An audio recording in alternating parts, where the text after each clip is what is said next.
Hello my dear friends, hi, मैं सैयद साद आप सबको वेलकम करता हूं on my YouTube channel Rosh Study. तो हम डिस्कस कर रहे हैं क्लास 9th की फिजिक्स का थर्ड चैप्टर जिसका नाम है ग्रेविटेशन। हमने प्रीवियस लेक्चर में डिस्कस किया था value of G on the moon and other planets, जहां पर के हमने डिटेल डिस्कशन किया था कि हम मून पर या फिर और दूसरे प्लैनेट्स पर जी की वैल्यू को कैसे कैलकुलेट करते हैं। तो अगर आप इस लेक्चर के बारे में जानना चाहते हैं तो इस वीडियो के डिस्क्रिप्शन में जाकर प्लेलिस्ट के लिंक को फॉलो करें। नाउ इस लेक्चर में अब हम बहुत ही इंपॉर्टेंट दो चीज़ों के बारे में बात करने वाले हैं और ये हैं मास और वेट। मास किसे कहते हैं और वेट किसे कहते हैं। देन इसके साथ ही साथ हम ये भी डिस्कस करेंगे कि इन दोनों में डिफरेंस क्या है, बिकॉज बहुत से लोग अक्सर इन दोनों को ही सिमिलर समझते हैं।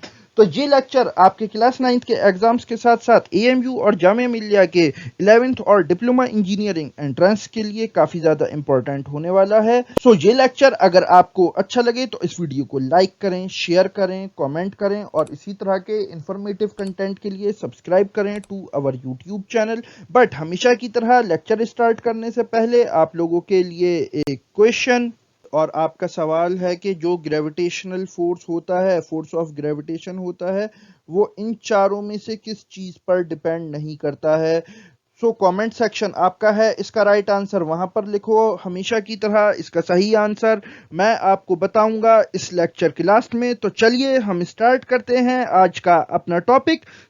Stay with us because there is a lot to know, a lot to discuss. Let's start mass and weight. Now सबसे पहले हम डिस्कस करने वाले हैं अबाउट द टर्म मास। तो मास के बारे में आप एक बात ये याद रखिएगा कि ये एक फंडामेंटल क्वांटिटी है और एक बेसिक प्रॉपर्टी है किसकी, मैटर की। तो जब हम मास को डिफाइन करते हैं तो मास को डिफाइन किया गया है as the measure of the amount of matter in a body, यानी कि किसी भी बॉडी के अंदर जो प्रेजेंट मैटर है, जो अमाउंट ऑफ मैटर है, उसको हम बोलते हैं मास। देन मास का जो एसआई यूनिट है ये होता है किलोग्राम। अच्छा, इससे आप थोड़े से हो सकता है कंफ्यूज भी हो, क्योंकि हम लोग वेट भी करते हैं वो हम किलोग्राम्स में करते हैं। और अक्सर बहुत सारी चीज़ों में जो वेट लिखा हुआ होता है, चाहे आप सिलेंडर के ऊपर देख लें या कोई भी आप प्रोडक्ट खरीदें जैसे कि तेल का पैकेट या कुछ भी, उस पर जो लिखा हुआ आपको वेट मिलेगा वो हमेशा आपको ग्राम या किलोग्राम्स में ही लिखा हुआ मिलेगा। बट एक बात याद रखिएगा, वो बेसिकली मेंशन होता है उसका मास, और जो किसी भी बॉडी का मास होता है वो हमेशा ही सेम रहता है, वो कभी भी चेंज नहीं करता टाइम के साथ। देन मास की आप एक बहुत ही इंपॉर्टेंट और बेसिक प्रॉपर्टी याद रखिएगा कि mass is neither be created nor destroyed, यानी कि मास को ना ही बनाया जा सकता है और ना ही इसे डिस्ट्रॉय किया जा सकता है, खत्म किया जा सकता है। अच्छा, तो ये तो बात हो गई मास की। देन हम ये वर्ड वेट अपनी डे टू डे लाइफ में काफी सुनते रहते हैं कि इसका वेट कर लो, उसका वेट कर लो, सिलेंडर का वेट कितना है, तेल के पैकेट का वेट कितना है। तो ये जो बेसिकली वेट होता है ये मास से बहुत ज़्यादा डिफरेंट होता है। और मास याद रखिएगा, मास है बेसिकली एक कांस्टेंट वैल्यू। मास हमें हमेशा कांस्टेंट मिलता है, बट जो वेट होता है ये हमें फिक्स नहीं मिलता, ये चेंज होता रहता है। क्योंकि जब हम वेट को डिफाइन करते हैं तो वेट डिफाइन किया गया है as the measure of the force of gravity acting on a body, यानी कि किसी भी बॉडी पर, किसी भी प्लेनेट पर, किसी भी बॉडी पर जो लगने वाला फोर्स ऑफ ग्रेविटी है, ग्रेविटेशनल फोर्स है, उसको हम सिंपल लैंग्वेज में बोलते हैं वेट। तो इसी वजह से जो वेट का फॉर्मूला है वो है W is equal to m g, because हम ये बात अच्छे से जानते हैं कि जो फोर्स का फॉर्मूला होता है वो होता है F is equal to m into A, यानी कि मास इंटू एक्सिलरेशन।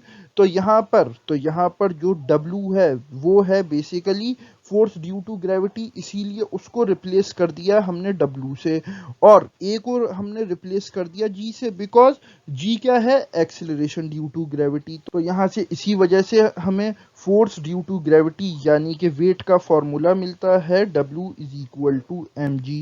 देन जो वेट होता है इसका एसआई यूनिट किलोग्राम नहीं है, इसका एसआई यूनिट न्यूटन है, बिकॉज याद करिए फोर्स का यूनिट क्या था, न्यूटन।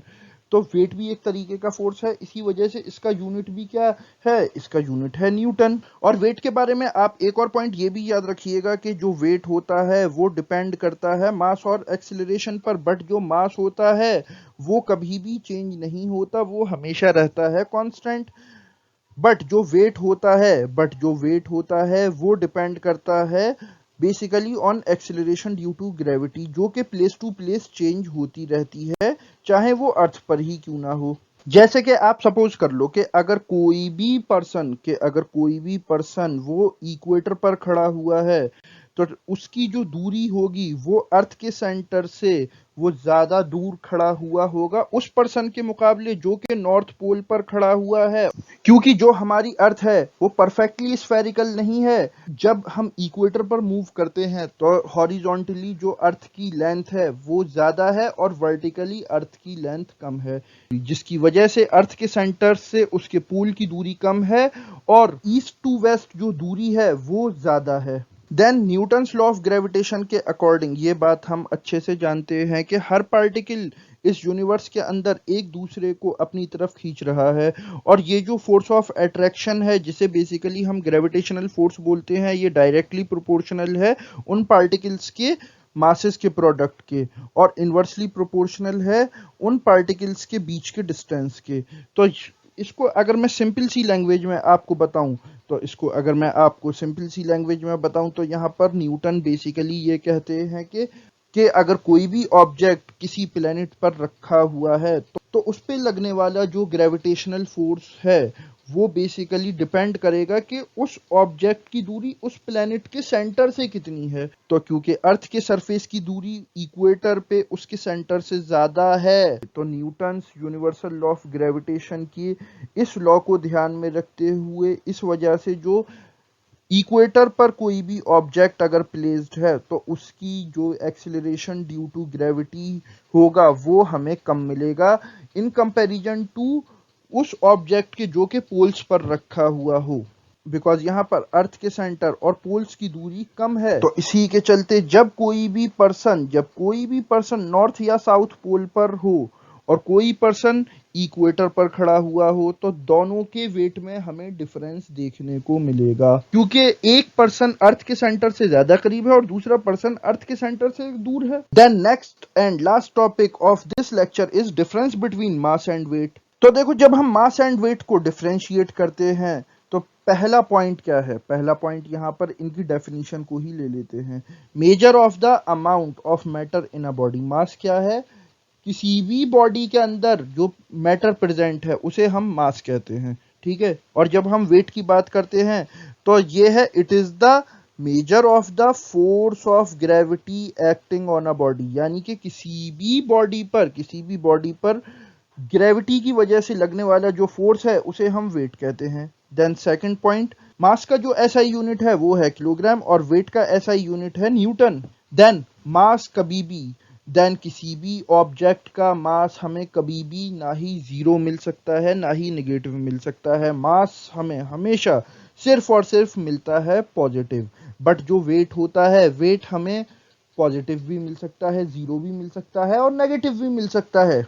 देन मास जो है ये है एक स्केलर क्वांटिटी, यानी कि मास को एक्सप्रेस करने के लिए हमें सिर्फ और सिर्फ मैग्नीट्यूड की जरूरत पड़ती है, जैसे कि 1 kg 2 kg 3 kg। बट जो वेट है, वेट को हमें एक्सप्रेस करने के लिए मैग्नीट्यूड के साथ साथ जरूरत पड़ती है डायरेक्शन की, कि फोर्स किस डायरेक्शन में लग रहा है, बिकॉज वेट क्या है, एक फोर्स। तो ये थे कुछ बहुत ही बेसिक और important differences between mass and weight, और इसी के साथ इस लेक्चर को मैं यहीं पर एंड करता हूँ।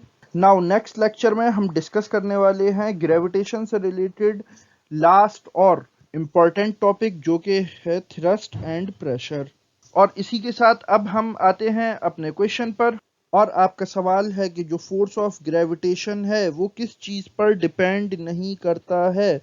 तो देखो, न्यूटन के यूनिवर्सल लॉ ऑफ ग्रेविटेशन के अकॉर्डिंग हम ये बात जानते हैं कि जो किसी भी दो पार्टिकल्स के बीच में लगने वाला फोर्स होता है यूनिवर्स के किसी भी कोने में, वो डिपेंड करता है प्रोडक्ट ऑफ देयर मासेस और सेपरेशन बिटवीन देम। यानी कि अगर सपोज कर लो कि दो पार्टिकल्स हैं, ठीक है, तो इनके बीच में लगने वाला जो फोर्स है वो इन दोनों पार्टिकल्स के मास के ऊपर और इनके बीच में कितनी दूरी है इस पर डिपेंड करेगा। किसी भी ऑब्जेक्ट पर जो लगने वाला फोर्स है वो जी की वैल्यू पे डिपेंड करता है। जाहिर सी बात है, अगर आप जी की वैल्यू ही चेंज कर दोगे तो उस पर लगने वाला जो फोर्स है, किसी भी ऑब्जेक्ट पर लगने वाला जो फोर्स है वो भी चेंज हो जाएगा।